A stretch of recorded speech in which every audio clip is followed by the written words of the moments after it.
आज हम रात्रि को यहाँ रुके थे मणिनागेश्वर महादेव मंदिर। अब हम यहाँ से निकल रहे हैं। आज है हमारा परिक्रमा का 44वां दिन, डे 44, जनवरी 4, 2024। यहाँ हमारा रहने का बहुत अच्छा इंतज़ाम था।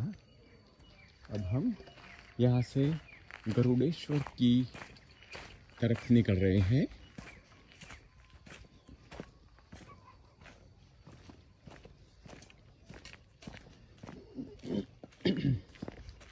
सुबह के 7 बजे है। कोहरा जमा हुआ है। 3 दिन से कोहरा होता है सुबह में 3-4 घंटे। इसलिए कल मान जी ने बोला कोहरा की वजह से आप जल्दी न निकले।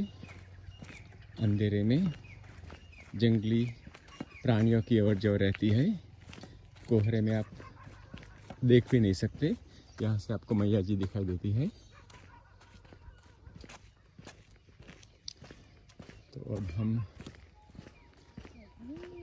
मेन सड़क पे आके गरुड़ेश्वर की ओर आगे बढ़ेंगे। त्वदीय पाद पंकजं नमामि देवी नर्मदे। त्वदीय पाद पंकजं नमामि देवी नर्मदे। त्वदीय पाद पंकजं नमामि देवी नर्मदे।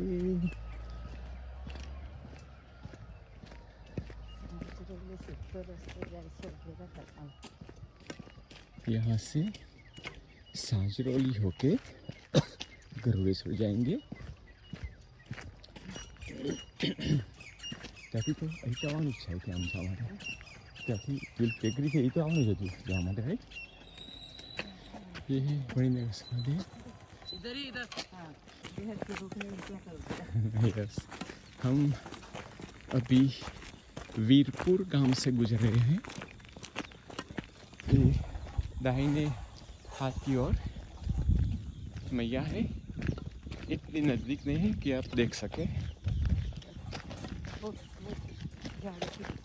तो झाड़ी के पीछे मणिनागेश्वर से निकलने के बाद 3 किलोमीटर चलने के बाद अब ये वीरपुर नामक छोटा सा गांव है, वहाँ से गुजर रहे हैं। अभी अभी कोहरा छाया हुआ है।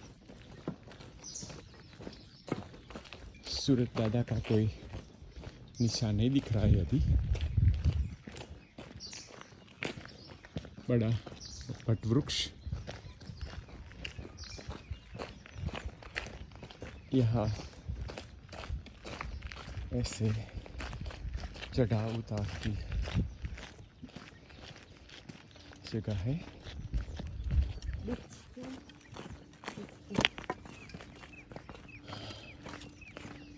तो हम अब ये कच्ची सड़क पर चलते हुए सांजरौली की ओर आगे बढ़ रहे हैं। सांजरौली के बाद हम गरुड़ेश्वर नामक बहुत पवित्र स्थल है, वहाँ जाएंगे। हवा में ठंडक प्रसरी हुई है। ऐसे इस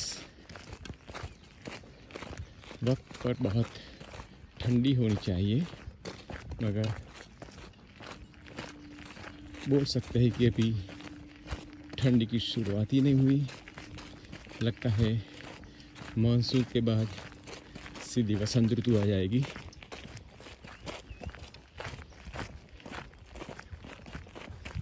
तो हम धीरे धीरे आगे बढ़ रहे हैं। ये वीरपुर जिला बापा वाला नहीं है? वो वीरपुर जो सौराष्ट्र वाला वीरपुर नहीं है, वहाँ जो जलाराम बापा का बड़ा स्थानक है, ये वीरपुर नहीं है। एक छोटा सा गांव केवड़िया कॉलोनी के पास है। तो हम आगे का हाल बताते रहेंगे। नर्मदे हर। हम वीरपुर से निकल के अब वासण गांव को किनारे पे रखते हुए आगे बढ़ जाते हैं और गांव के अंदर नहीं जा रहे हैं। ये है वासण गांव। गांव थोड़ा अंदर है,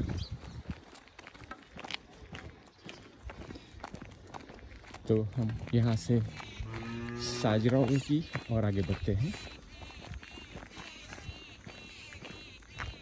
अभी एक कोहरा लगा हुआ है।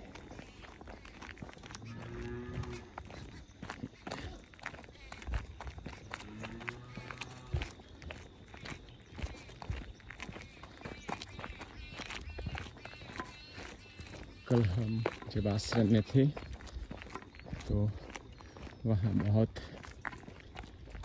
आम के पेड़ थे, तो हम उससे बात करते इस साल आम कैसी लगेगी, तो बोलते हैं वो कोहरा की वजह से इस साल आम की पैदाश में कमी रहेगी। अगर कोहरा न होता तो अभी आम के पेड़ों पे फुल मंजरी आ जाती, मगर कोहरा से वो सारा जो चक्र होता है वो पीछे रह जाता है। इसलिए बोलते थे कि इस साल आम की पैदाश में कमी रहेगी। देखते हैं आगे क्या होता है आम का। अभी हम सांजरोली गांव से निकल रहे हैं। अभी सूरज निकला है मगर किरणें नहीं आ रही है। तो हम 6 किलोमीटर चलने के बाद सांजरोली गांव से पसार हो रहे हैं।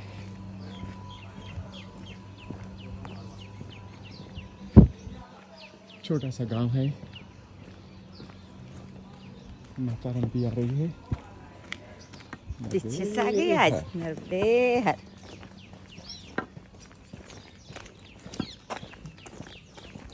नर्मदे हर बाबा। पशुपालन का व्यवसाय,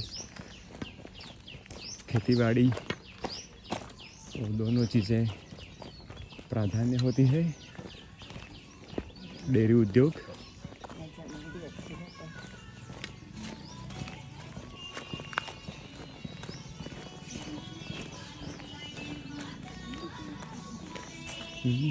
नर्मदे।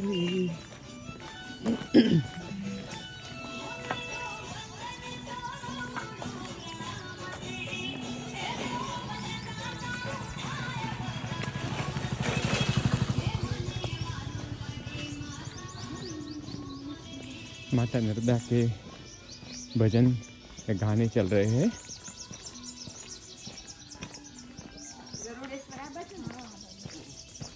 तो हम साजरोली से निकलकर गरुड़ेश्वर की ओर आगे बढ़ते हैं।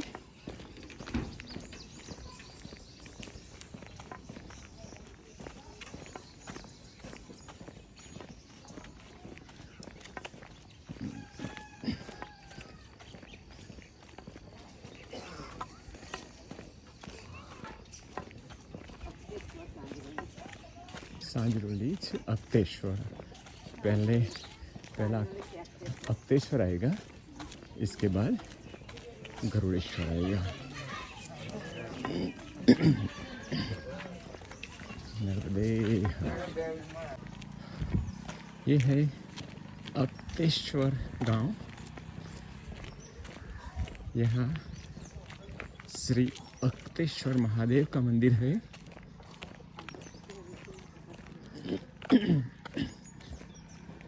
वहाँ हम जाएंगे, इस मंदिर का महात्म्य भी आपको बताएंगे।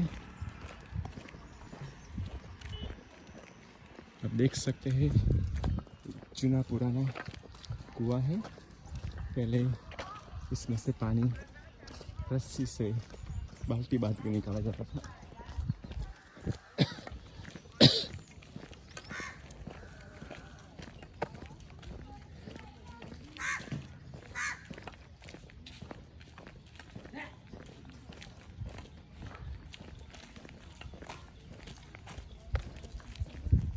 ये है ICICI फाउंडेशन प्राथमिक शाला अंकलेश्वर। शायद 1 से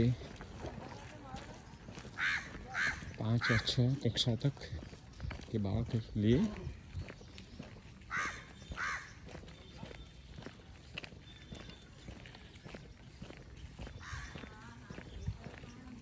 देखते हैं मंदिर कितने आगे है।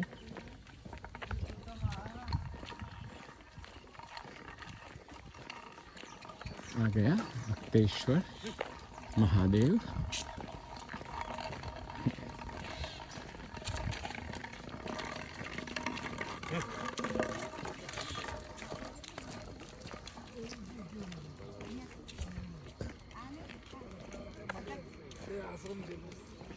मंदिर मंदिर है या नहीं? અને અગતેશ્વર મહાદેવનું મંદિર પણ મંદિર અહીંયા છે ને મહાદેવનું મોટું મંદિર કોનું છે? દત્ત ભગવાન અને મંદિર અહીંયા નજીક છે કે હા ભાઈ આ મંદિરના દર્શન કરતા આવીએ। પૌરાણિક છે એ પૌરાણિક અગત્યેશ્વર મહાદેવ।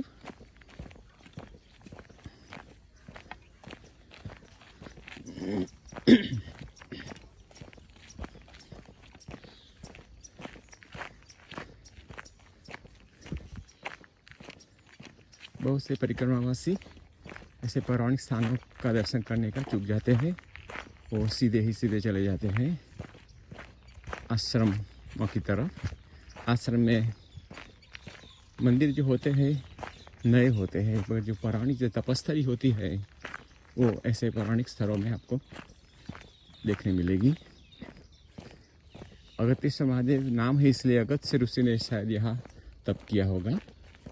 हम ये सब मंदिर में जाकर ढूंढ पाएंगे।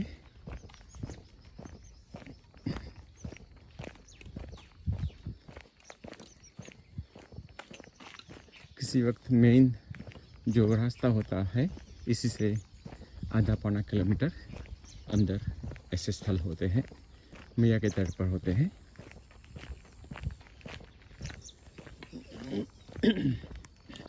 तो ये है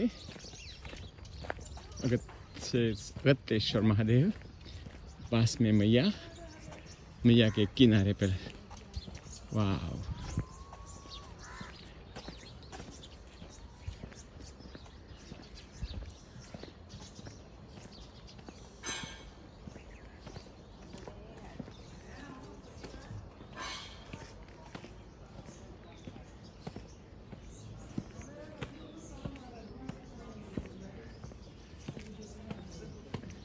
कंस्ट्रक्शन काम जारी है।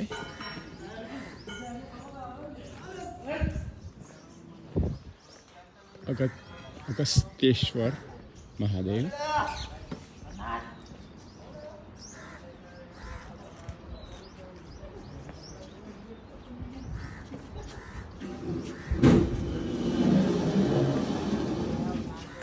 मैया का भव्य किनारा।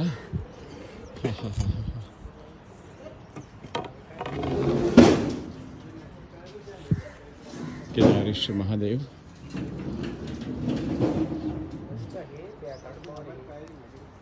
ये अगस्त्येश्वर मंदिर है, अगस्त्येश्वर महादेव मंदिर। यहाँ अगस्त्य ऋषि ने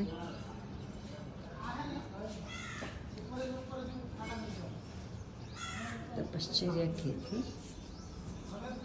मारुति नंदन, पार्वती नंदन,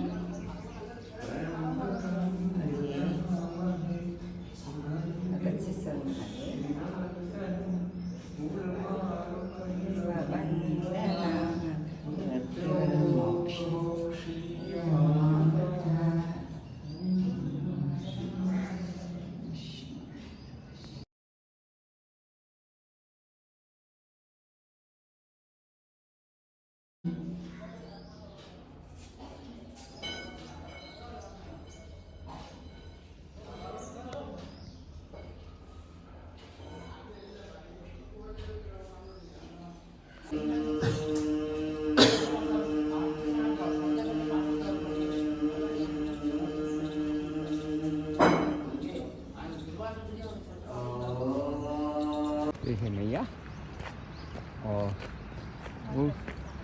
वो जो ब्रिज है वो सामने राजपीपला की ओर जा रहा है। इसी ओर गरुड़ेश्वर, सामने की ओर राजपीपला की ओर जाता है।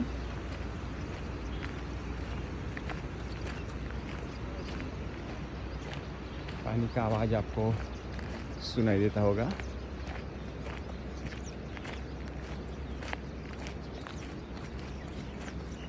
ये गांव था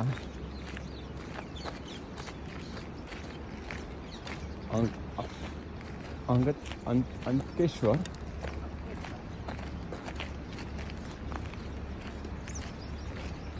तो अब हम गरुड़ेश्वर की ओर आगे बढ़ रहे हैं।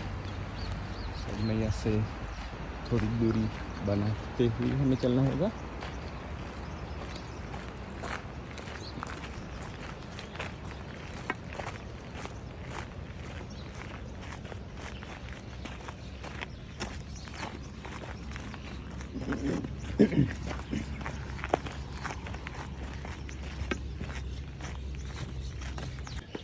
ये है गरुड़ेश्वर महादेव मंदिर। पौराणिक, बहुत पुराना मंदिर है।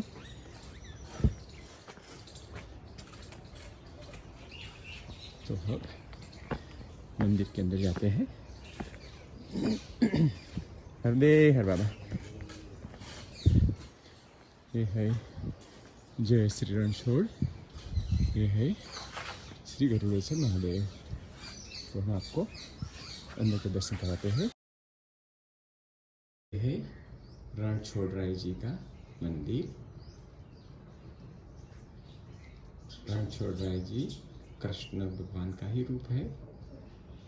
गुजरात में कई स्थलों में इन्हें रणछोड़ राय जी के नाम से पूजा जाता है। और बाजू में जो है वो है श्री गरुड़ेश्वर महादेव का मंदिर। बहुत पुराना मंदिर।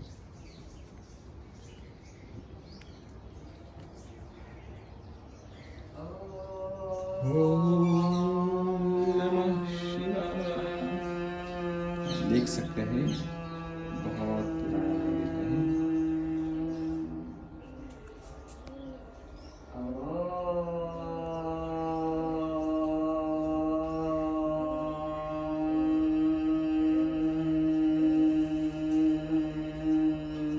इसके महात्म्य के बारे में अभी बताते हैं। इस मंदिर का महात्म्य यहाँ बताया गया है। गजासुर नामक राक्षस ऋषि मुनियों के यज्ञ कार्य में विक्षेप करता था। इसलिए ऋषि मुनियों ने शिव भगवान को प्रार्थना की और भगवान ने गरुड़ जी को आदेश दिया कि आप ऋषि मुनियों की मदद करें। तो गजासुर और गरुड़ जी के बीच में भीषण युद्ध हुआ। 10 दिन के युद्ध के बाद गरुड़ जी ने गजासुर का वध किया और उसके शरीर के टुकड़े टुकड़े कर फेंक दिए। ऋषि मुनियों यहाँ से तपस्या पूरी करने के बाद हिमालय चले गए। जब बारिश हुई तो जो हड्डियों के टुकड़े थे वो नर्मदा नदी में प्रवाहित हुए और नर्मदा नदी के पवित्र जल के स्पर्श से गजासुर सजीवन हो गया, मगर उसकी आसुरी शक्ति नष्ट हो गई। उसने भगवान से प्रार्थना की और भगवान ने कहा आप उन्हें नर्मदा मैया को प्रार्थना की तो नर्मदा मैया ने आदेश दिया आप महादेव और माता पार्वती की आराधना करो। तो उसने 100 वर्ष तक यह तपस्या की और भगवान भोलेनाथ के आदेश से उसने यहाँ गरुड़ेश्वर महादेव की स्थापना की। तो ये है इस स्थल का महात्म्य। यह है श्री दत्त मंदिर। नर्मदे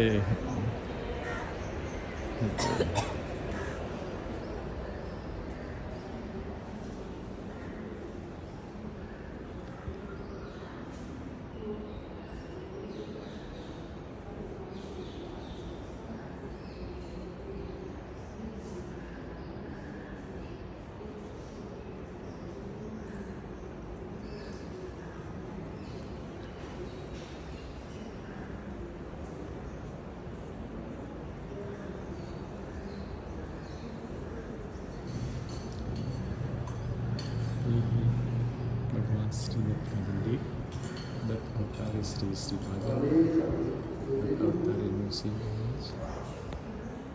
ये है दत्त भगवान की प्रतिमा। ये है श्री दत्त भगवान की प्रतिमा।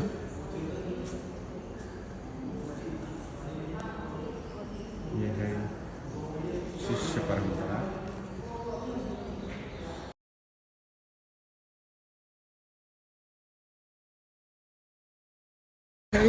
श्री दत्त मंदिर बिल्कुल नदी के मैया के तट पर।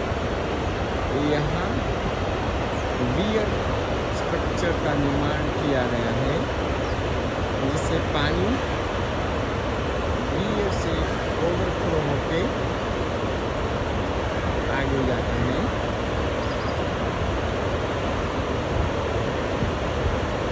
सुंदर आवाज।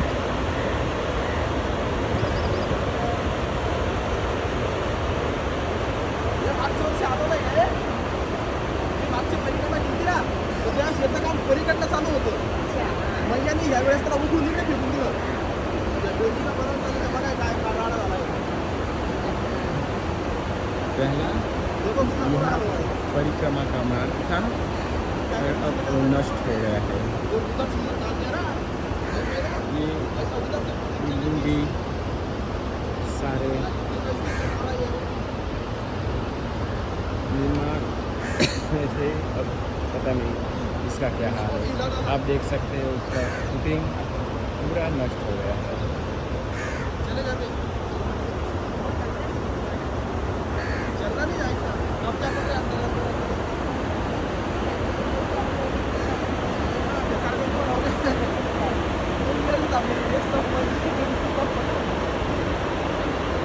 हम गरुड़ेश्वर छोड़कर ये रास्ता केवड़िया जाता है। हम केवड़िया नहीं जा रहे हैं। यहाँ से हम गवाना होके झरिया और उसके बाद उड़वा होते हुए हम नानी अम्बाजी, जो उसका गांव का नाम है जीवनपुरा, उसकी ओर आगे बढ़ेंगे।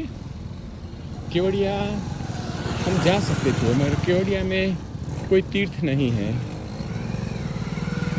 स्टैच्यू ऑफ यूनिटी है, वो अवश्य देखने लायक है। भारत का सबसे ऊंचा स्टैच्यू सरदार वल्लभ भाई पटेल का, लोखंडी पुरुष, हमने 2 साल पहले ही देख लिया है। इसलिए हम केवड़िया को बाईपास करते हुए यही है नर्मदा परिक्रमा मार्ग, सो परिक्रमा मार्ग पे आगे जाते हैं।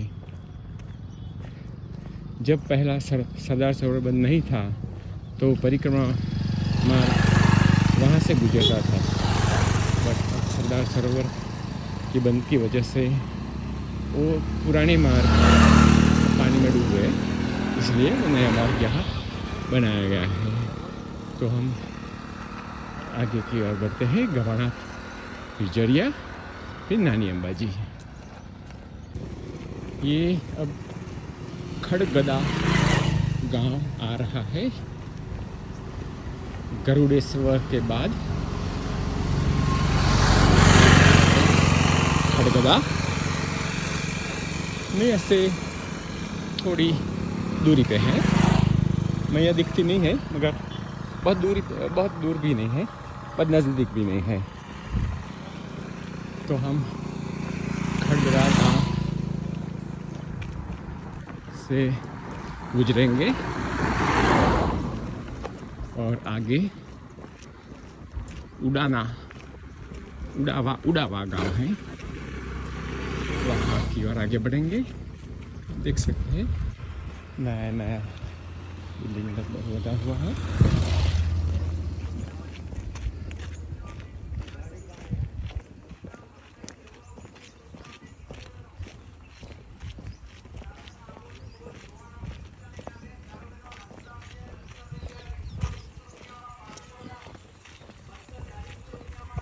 टिपिकल शांत वातावरण।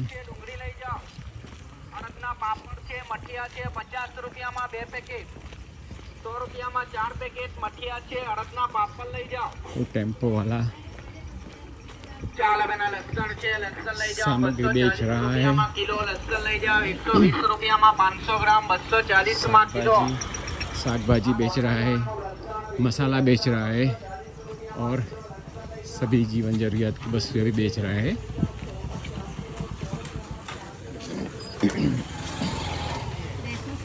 थोड़ा बेसी चलो उठ लो समय में हम धमांदरा गांव में एंटर हो रहे हैं। ये है माता जी का मंदिर और छोटा सा गांव है।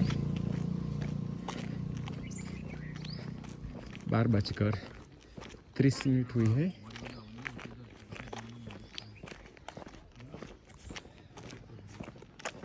नर्मदे है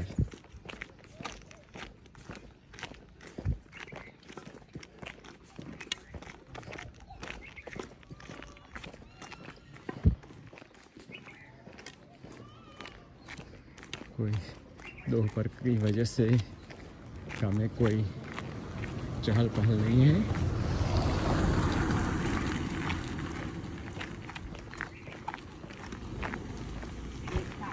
दूसरा गांव का पियरो है डकाऊ,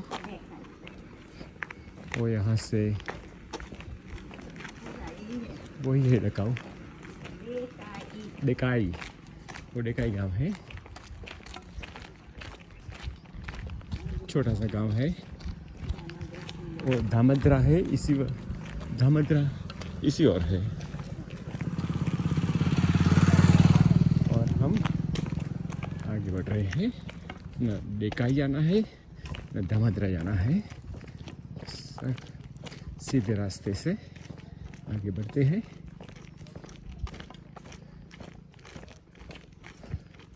जब पेड़ का छाया आता है तो बहुत अच्छा लगता है, ठंडा ठंडा।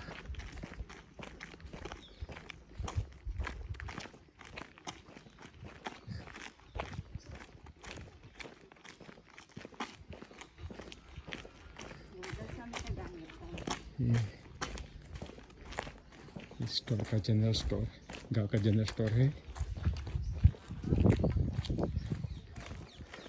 राधा स्वामी के नाम से बहुत ही स्टोर है। मकान के नाम पर भी नाम लगाया है राधा स्वामी। चलो आगे बढ़ते हैं। अब हम जरिया गांव में प्रवेश कर रहे हैं। जरिया के बाद हम दोपहर के विश्राम के लिए थोड़ी पर रुकेंगे। आज हमारा भोजन प्रसादी हमारे स्नेहीजन जिग्नेश भाई, नरेंद्र भाई भरूच से लेकर रवाना हो गए हैं।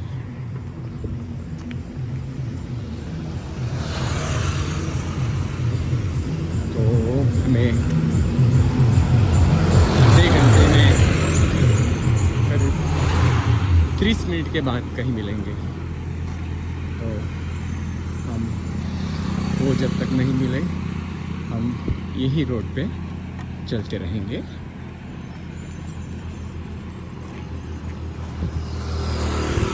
तो आगे का हाल आपको फिर बताएंगे।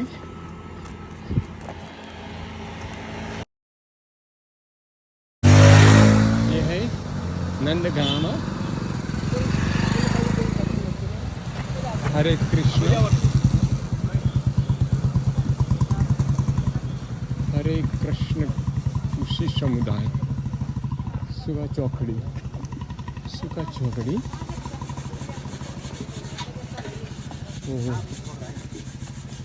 पंचमुखी हनुमान।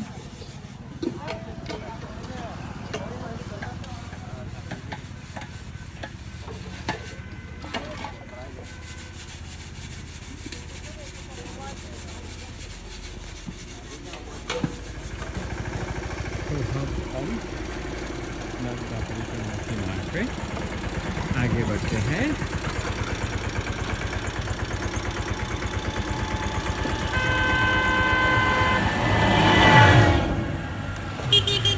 बताओ।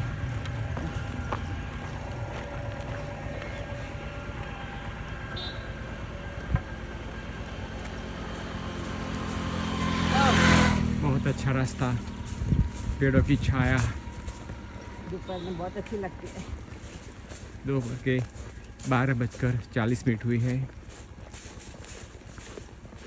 अभी 1 घंटा चलना है, फिर हमारा विश्राम का समय होगा।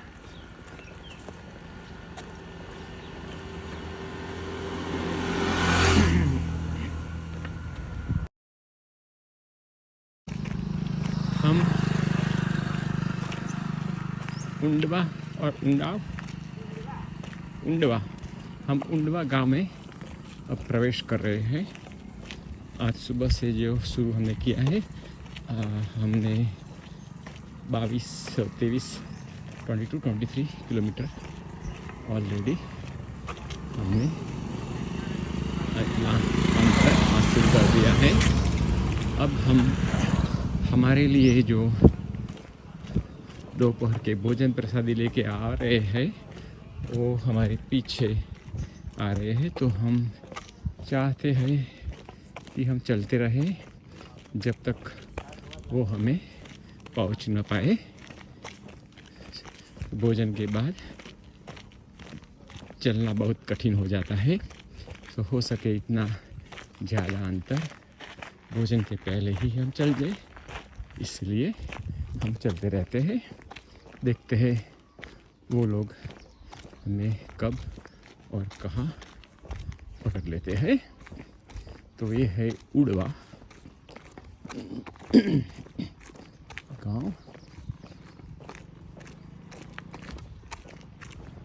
गांव शायद ये रोड से अंदर की ओर होगा। यहाँ कोई ज़्यादा मकान नहीं दिखाई देते। या इस दाहिने ओर कुछ रेसिडेंस दिखाई देते हैं।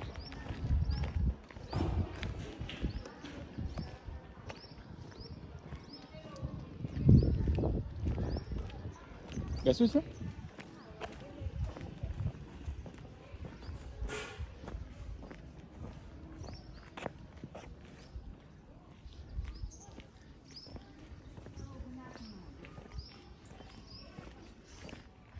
मंदिर है तो दर्शन कर लेते हैं।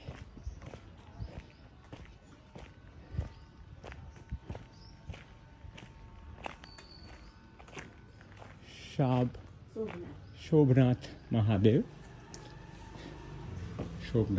का मंदिर, गांव उड़ाव।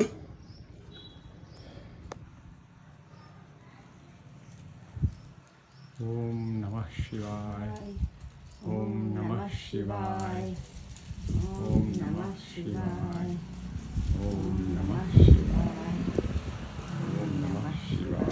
ये है हमारा आज दोपहर का विश्राम स्थल। यहाँ हम दोपहर का भोजन देंगे। ये है जिग्नेश भाई, नरेंद्र भाई, हमें आज नसीब से आज साथे भोजन करी। भरूच से हमारे लिए भोजन प्रसादी लेकर यहाँ आए हैं। 100 किलोमीटर इन्होंने ड्राइव किया है और हमारे लिए भोजन लेके यहाँ आए हैं। उन्होंने हमारी बहुत सी गुजरात में सेवा की है। हमें उन्होंने स्पॉइल ही कर रखा है। हमारा परिक्रमा का 23वां दिन से 44वां दिन तक हमें आश्रम में भोजन लिया ही नहीं है। वो लोग दोपहर का, शाम का हर रोज हमारे लिए भोजन लेके आ रहे थे। मैया उन्होंने सभी मनोकामनाएं पूरी करे, उनको सुख ही सुख प्रदान करे, ऐसी हम मैया से प्रार्थना करते हैं।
ચાલો નર્મદે હર નર્મદે હર નર્મદે હર. વખત ઘટ એમને કીધું એક ઓપ્શન બીજો બી આપ્યો કે જયસ્વાલભાઈ કરીને છે એમના મિત્ર ખાસ કવાડથી 1 કિલોમીટર પહેલા બહુ મોટું અન્ન ક્ષેત્ર બધું ચલાવે જોરદાર એટલે એ જગ્યા બી બહુ સરસ છે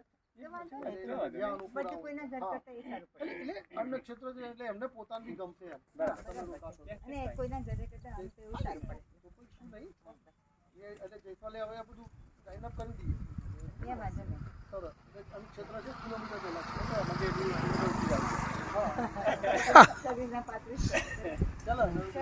ચાલો નર્મદે હર.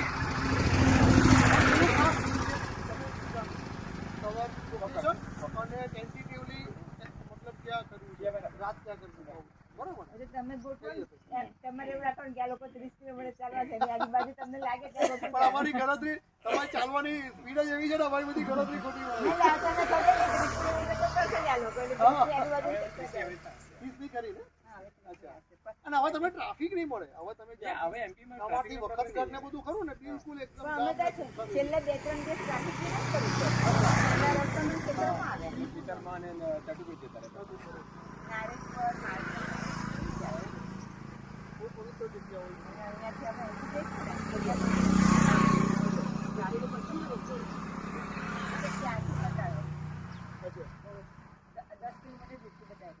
જોઈ લેજો ઘરે પૂછી લઈશું. હા એ કોને આને એટલે કામ જાય છે ને એટલે શું કામ સીધો આ સીધો જ લેવા. બરાબર